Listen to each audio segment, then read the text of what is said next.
If we turn the clock back a little, we'll see that this is not the first time humans have reacted this way to a new technology. AI is not the first thing to be called soulless. It is not the first thing accused of stealing jobs, and it is certainly not the first tool people believed would destroy art, destroy industries, and destroy human dignity. In fact, over the past 200 years, almost every technology that truly changed the world was first treated like a monster. The first famous example took place in Britain in the early 19th century when the Industrial Revolution was moving deep into the textile industry. New looms, spinning machines, and mechanical equipment began entering factories. They were faster, cheaper, and easier for factory owners to control. So groups of British textile workers broke into factories, smashed machines, destroyed looms, and left threatening letters behind. These people later became known as the Luddites. Today, the word Luddite is often used to describe people who hate new technology or fear machines. But that is a misunderstanding. The workers back then did not simply hate machines. What they hated was the new labor order that factory owners were building through those machines. Skilled weavers once made a living through craft and experience. They also had a certain amount of bargaining power. But once machines entered the factories, owners could hire cheaper, more controllable workers to operate them. The value of skilled labor was pushed down. Wages were cut. The pace of work was accelerated. So what they were smashing was not just a loom, they were attacking the new labor order behind the machine. Seen from today, this does not feel unfamiliar. Copywriters, illustrators, customer service workers, and video editors may all see AI entering their workflow. What they hate may not be AI itself, but the new order created by AI.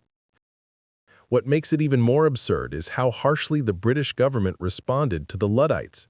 At certain points, destroying machines could even be punished by death. In other words, at that time, damaging a machine could be treated more seriously than harming a person. A loom suddenly became something protected by the power of the state, and the workers who smashed machines became enemies of progress. The second example is photography. In the mid-19th century, cameras began entering public life. Today, photography is completely ordinary. We take photos with our phones every day. No one thinks taking a picture is evil. But when photography first appeared, it made many painters, critics, and intellectuals extremely angry. Before photography, if you wanted to record a person's face, a building, or a landscape, you had to rely on painting.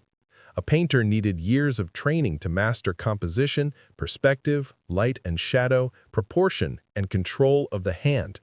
But after the camera appeared, a person only had to set up the machine, adjust the lens, wait for the exposure, and produce an image more accurate than a painting.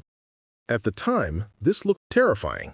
Some people argued that photography was not art. It was only mechanical copying. It had no imagination, no soul, and was basically a cheat code for lazy people. The French poet, Charles Baudelaire, fiercely criticized photography. He believed that if photography took the place of art, it would corrupt human taste and drag art back into crude imitation of reality. Doesn't this sound familiar today? Only the target has changed from the camera to AI.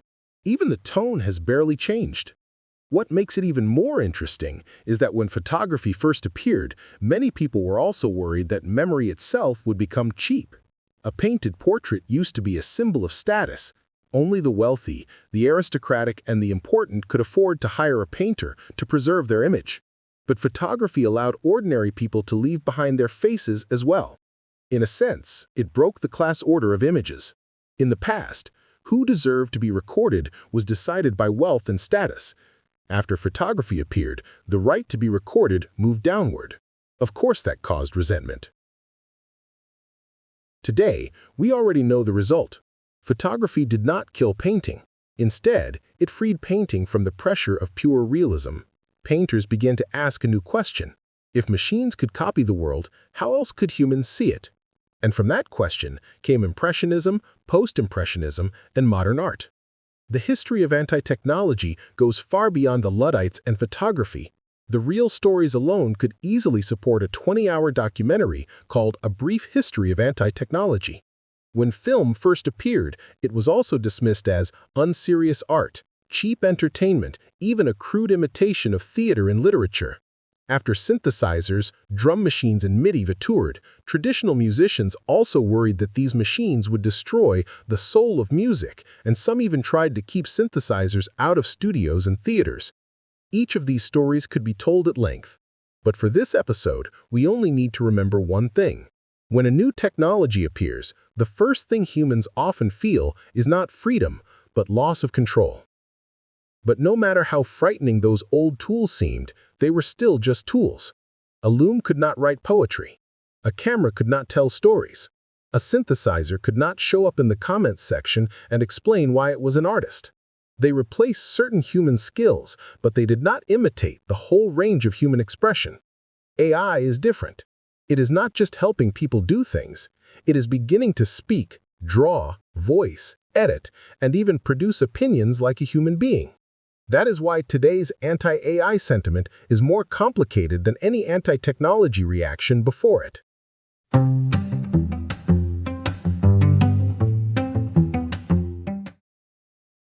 In April 2022, DALL-E 2 was released. In July, Mid-Journey entered open beta. In August, Stable Diffusion was publicly released. And on November 30th, ChatGPT was launched. From that year onward, AI was no longer just a tool inside laboratories and tech companies. It began to simulate human language and images, and later expanded into voice, video, and performance.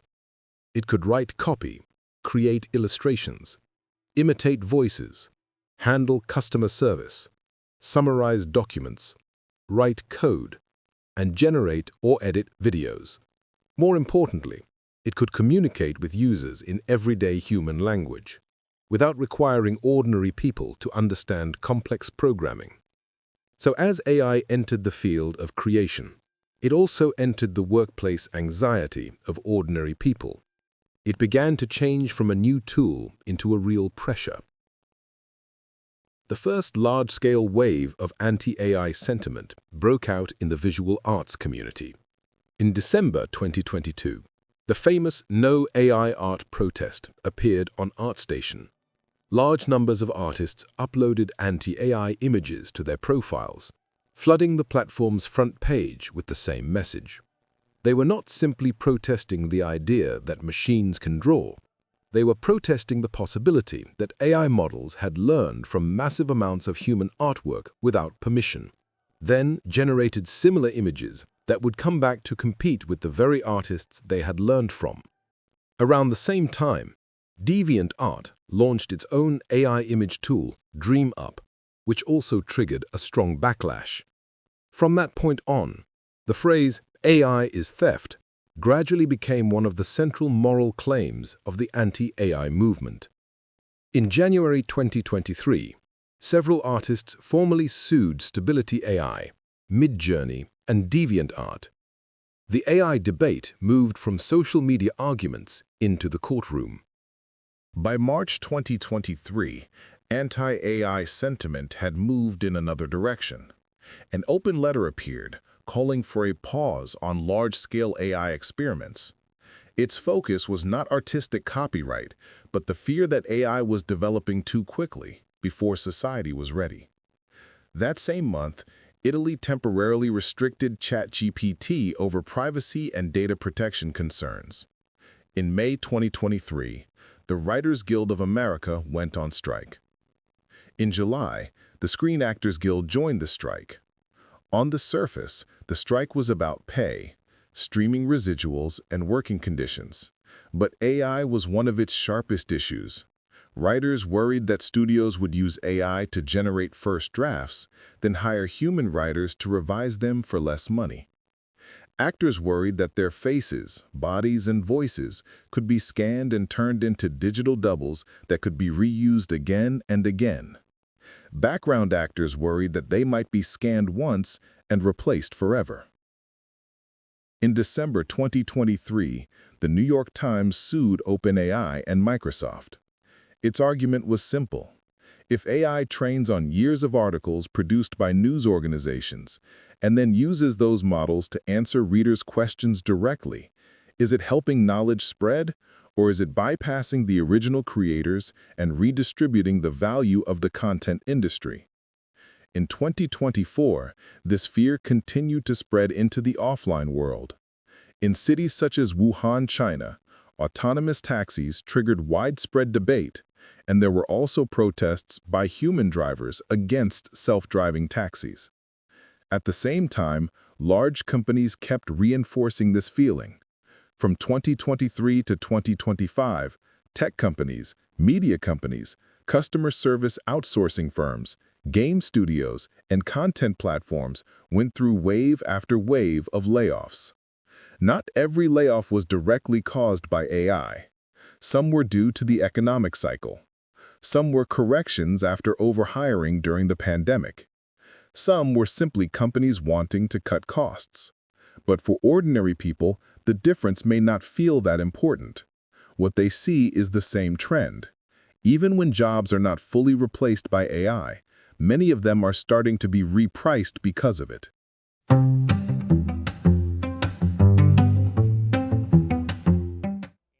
By this point, anti-AI sentiment already had a very real foundation. Some people worried that their work was being used for training. Some worried that their voices and faces were being copied. Some worried that their jobs were being devalued or even replaced. But there is another special group being pressured by AI: users of media platforms. Since AI entered the creative field, the amount of content on the internet has begun to rise sharply. This trend is hard to capture with a single number, but some local data is already striking. Some studies suggest that by the end of 2024, the amount of AI-generated English web articles had once come close to or even exceeded human-written articles. In other words, for every 2 articles you scroll past online, one of them could be AI-generated. And on YouTube, large numbers of fully AI-driven channels have already appeared.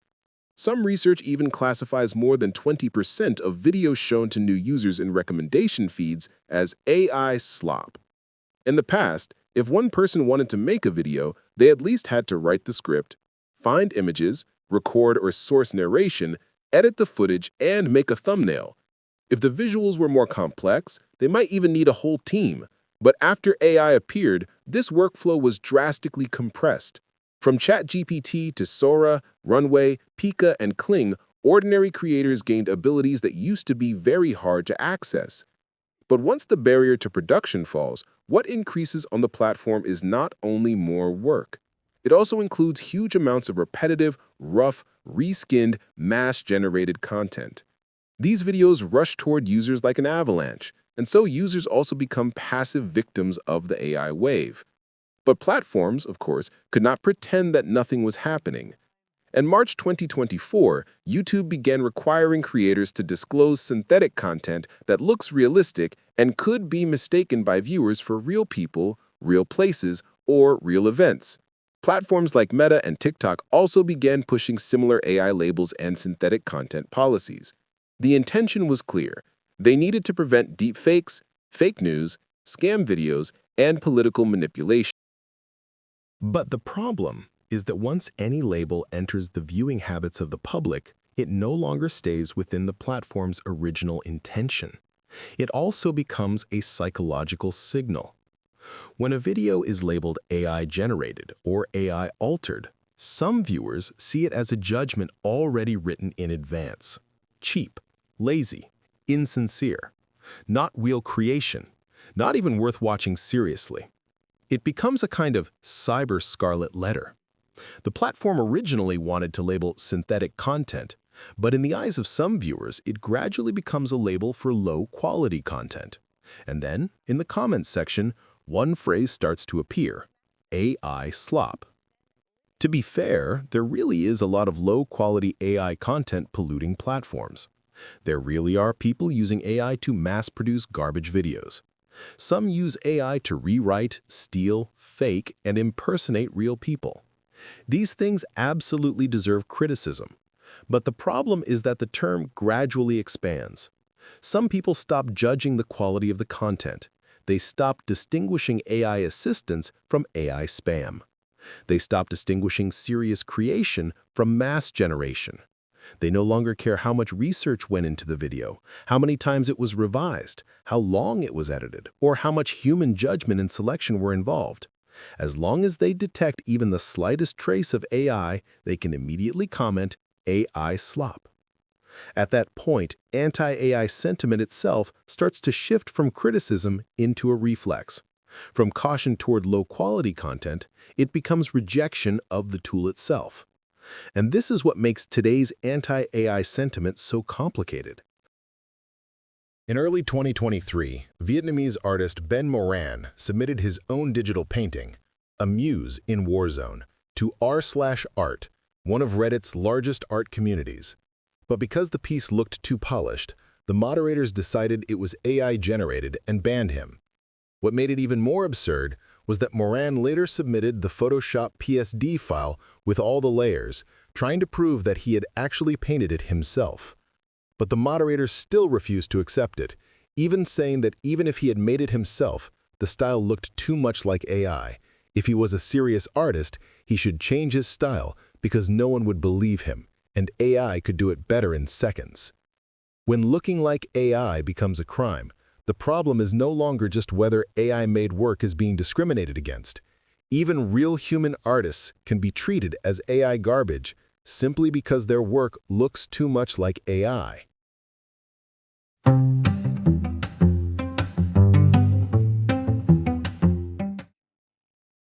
What makes AI special is that humans project their fear of an unknown higher intelligence onto it. Long before AI truly entered everyday life, science fiction had already rehearsed the future again and again. AI rebellion, AI enslaving humanity, AI replacing humanity. That imagination quietly shaped real-world emotions. It made some people separate AI from the category of tools and technology, as if AI had already become an independent enemy.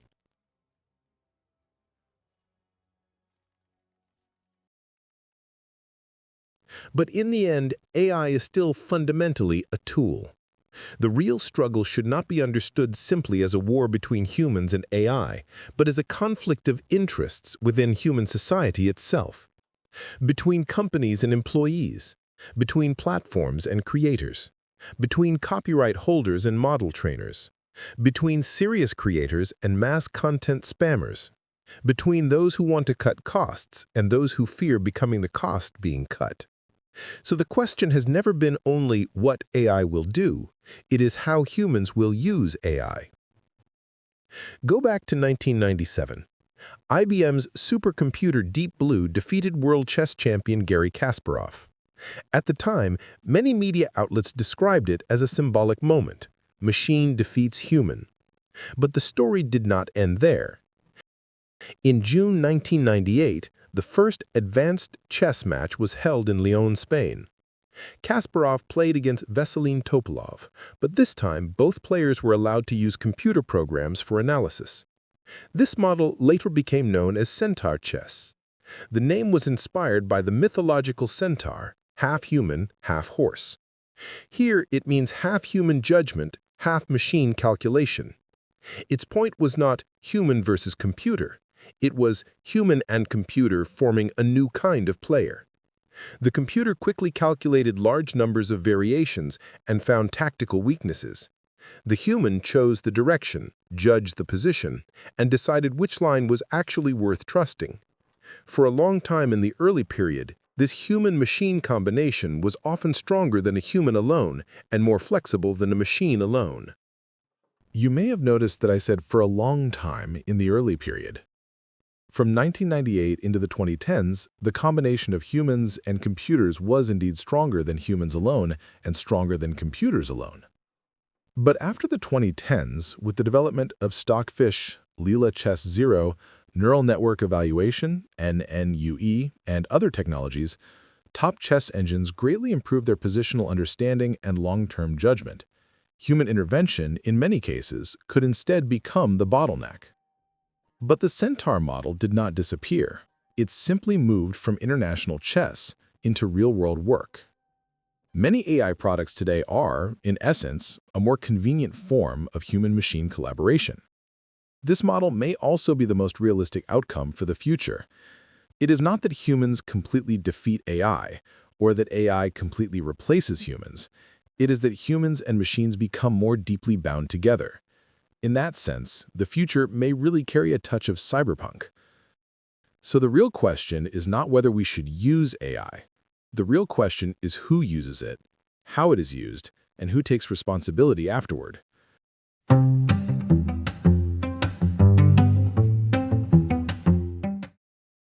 AI is clearly not going to be the final chapter in the history of anti-technology, but it may become one of the most important chapters, because what it challenges is humanity's long-held definition of itself. Thinking, creation, language, judgment, these were once considered uniquely human. But after AI appeared, those boundaries began to blur. So anti-AI sentiment will not disappear anytime soon. As long as people lose jobs because of AI, and as long as people use AI to mass-produce garbage, anti-AI sentiment will continue to exist. But by the same logic, as long as people use AI seriously, to create, organize information, expand imagination, and improve efficiency, AI will not disappear just because of a few comments saying AI slop. And those who instantly comment AI slop the moment they see an AI label probably won't make it this far. Because what they are reacting to may no longer be a specific work. It may just be a label that triggers their emotions. But in the end, that kind of reaction is just another form of slop.